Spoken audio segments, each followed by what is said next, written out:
hermano, hermano y amigo, creyente o no creyente, no importa. Lo interesante es que como humanos veamos cuál es nuestra ruta, nuestro camino, aquí en La Terruña. Pues estamos en tiempo de Cuaresma, en la primera semana,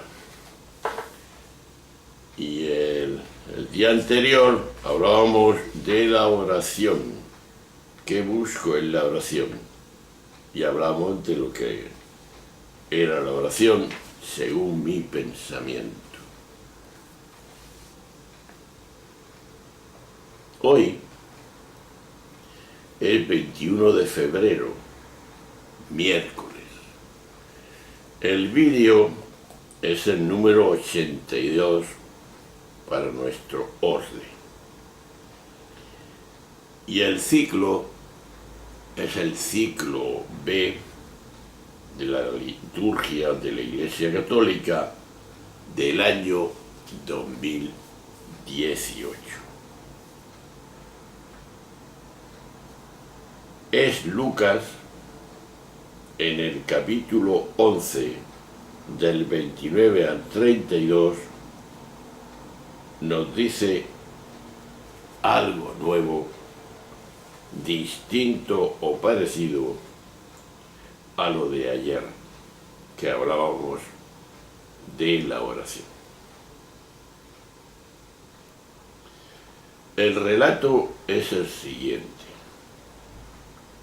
En aquel tiempo, la gente se apiñaba alrededor de Jesús,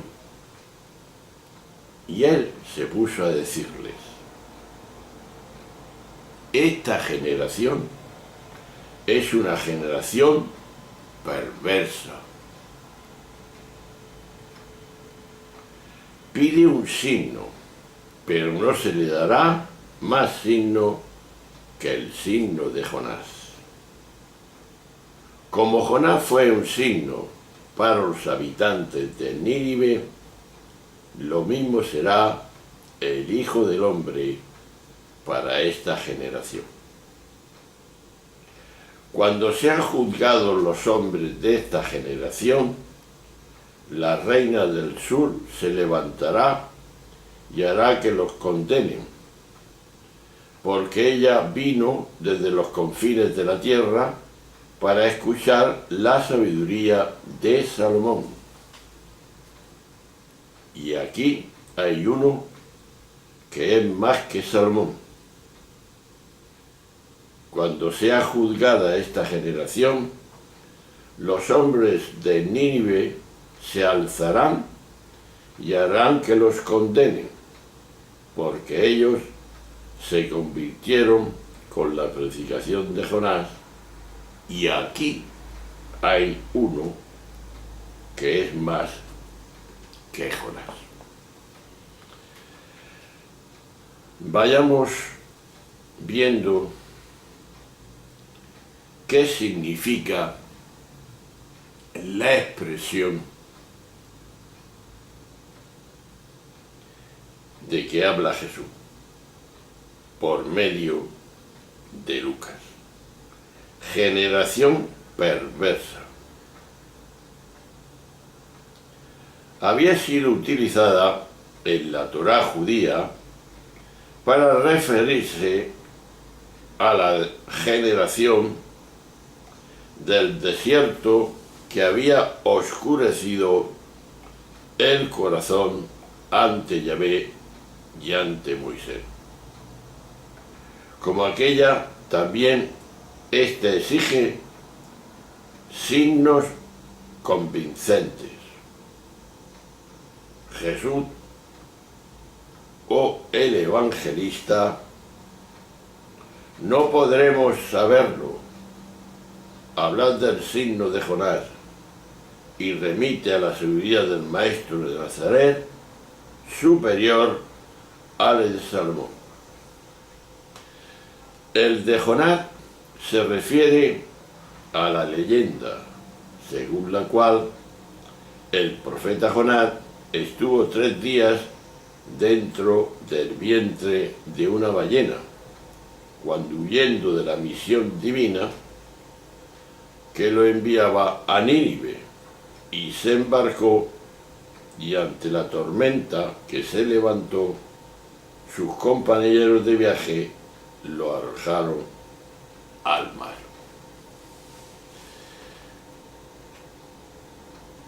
Solo hay signos para quien quiere o puede ver.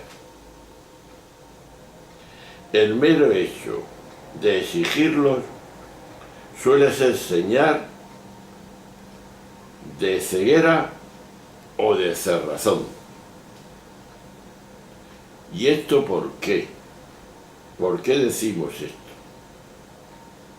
Porque la vida misma y cualquiera de sus manifestaciones es todo un signo, cuando no estamos parapetados detrás de la mirada miope de la mente, ni nos reducimos al yo, al ego, que querría acomodar la realidad a sus pretensiones. Otra vez el ego. La capacidad de asombro y de admiración, y en último término de contemplación, suele ser inversamente proporcional al afán de la mente por medirlo y controlarlo todo. Porque está por su propia naturaleza, no puede sino objetivarlo todo, arrancándole lo más valioso y significativo que el hombre tiene. La conclusión aparece clara. Necesitamos, quieras o no, acallar la mente para ver con claridad. Porque te repito y te recuerdo que ya la Santa Teresa hablaba de la loca de la casa, que era la mente. Y todos los místicos, si estudias algo de esto, lo verás. Porque ésta, por su propia naturaleza, no puede sino objetivarlo todo. Decimos, otra vez, arrancando lo más valioso y significativo que el hombre tiene. Por eso necesitamos, decimos, aclarar y acallar la mente para ver con claridad y mirar más con el corazón. Porque en la medida en que permanecemos en la mente no observada, creemos que vemos, pero en realidad lo que hacemos es únicamente pensar, porque eso es lo que hace la mente, razonar. La visión no nace del pensamiento. Este tiene otro campo de acción en la que revela toda su grandeza, sino de la atención que tenemos y debemos tener los humanos. Pues gracias a esa atención, gracias a ella, terminamos percibiendo la no separación entre quien atiende y lo atendido. Es la conciencia clara de no dualidad, de no separación de nada. Somos una piña con el Creador. Por lo contrario, cuando quien conoce separa lo conocido de quien conoce, ese conocimiento no es real. La atención nos saca de la jaula en la que nos encierra nuestra identificación con la mente, y de ese modo no solo nos libera de la estrechez y de la tiranía de la razón, erigida en juez último, sino que nos capacita para la admiración. Y cuando admiramos, con esa admiración, para poder ver aquello que a la razón se le escapa, porque solamente tiene pensamiento, razón. En último término, incluso la atención nos regalará la percepción de nuestra verdadera identidad, lo que somos cada uno, que lo olvidamos, que somos plenitud. Pues de aquí viene la pregunta: ¿me dejo vivir el asombro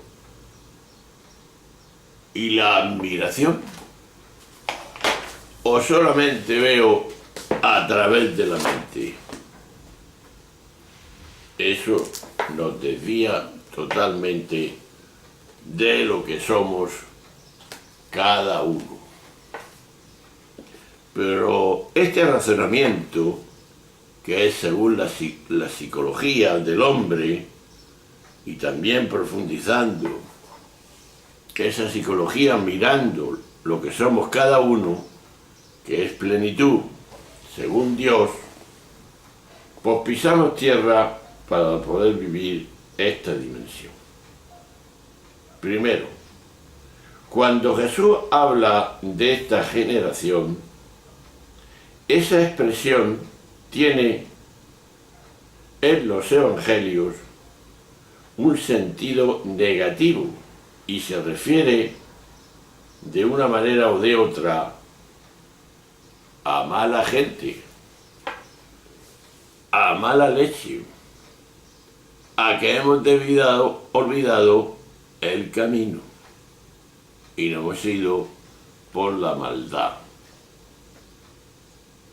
En los otros evangelios sinópticos se dice que quienes pedían una señal eran los fariseos y los saduceos. Si lo vemos, está en Marcos 8, capítulo 8, del 11 al 12. Y también en Mateo, capítulo 16, del 1 al 4.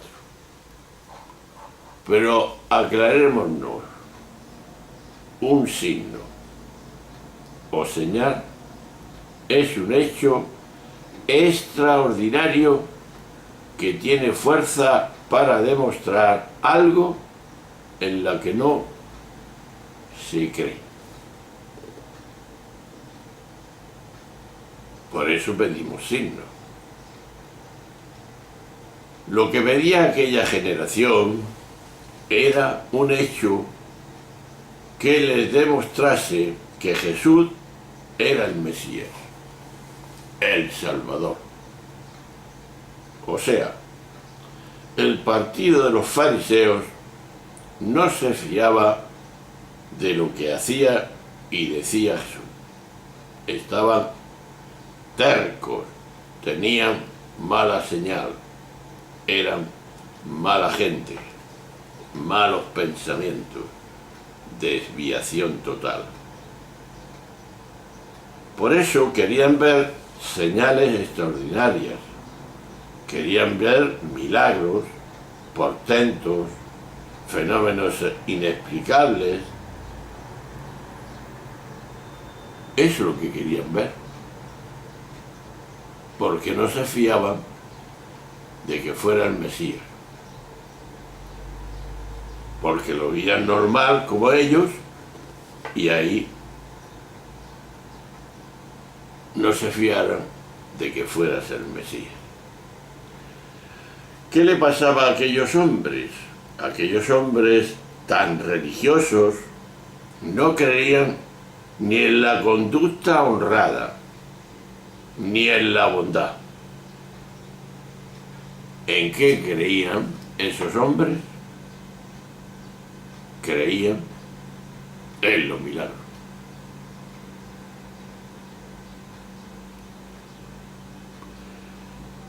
Es lo mismo que le pasa ahora a mucha gente, que va a los templos, pero no se fía de los demás.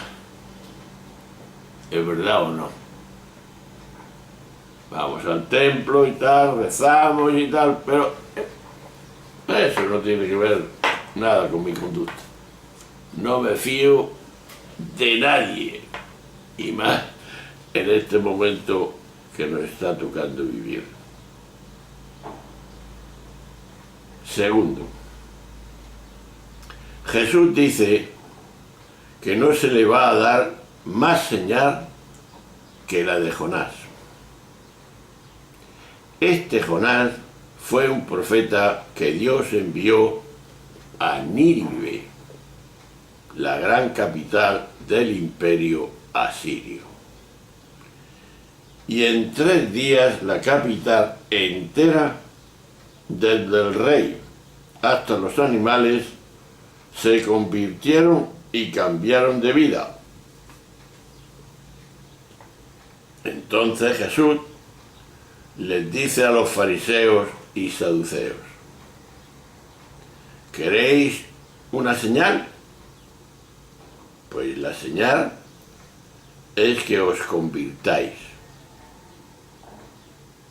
Es decir, que cambiéis de mentalidad, de forma de vivir, la metanoia, cambio de mente y de corazón.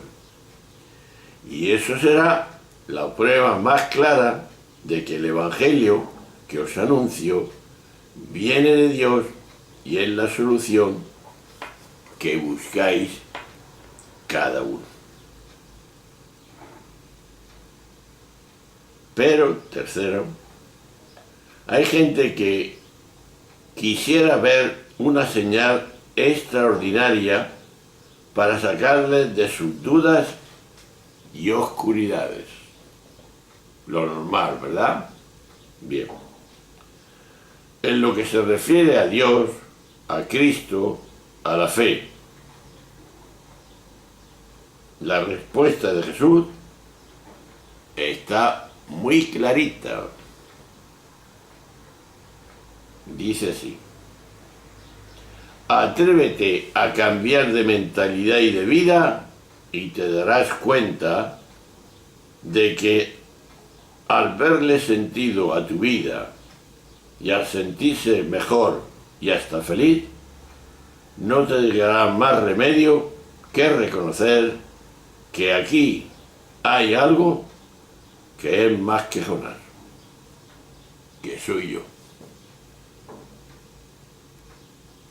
Es decir, hermanos, aquí está Dios, aquí está Jesús. El día que cambies de vida, le verás sentido a Jesús, a Dios y a la vida entera. ¿Qué pasa en los humanos? Y más todavía ahora, no acabamos de entender que el Evangelio, la buena noticia, la sabiduría de Dios, puede ser comprendido solamente por las personas que se ponen a vivir como indica el mismo Evangelio. No necesitamos signos, solamente hay un signo, que es Jesús de Nazaret. Si buscamos otros milagritos y demás, hemos cambiado el ritmo. Lo que nos debe de sorprender y admirar es lo que Jesús iba haciendo. Me dejo vivir el asombro y la admiración, o todavía necesito más signos que ese.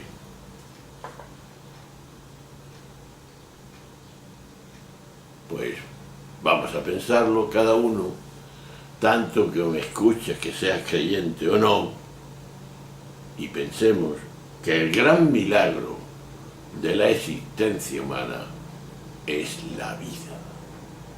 Y la vida se percibe cuando está en servicio de los demás, cuando amamos, cuando queremos a los demás sin límites. Ese es el secreto de la vida y no necesitamos ningún milagro.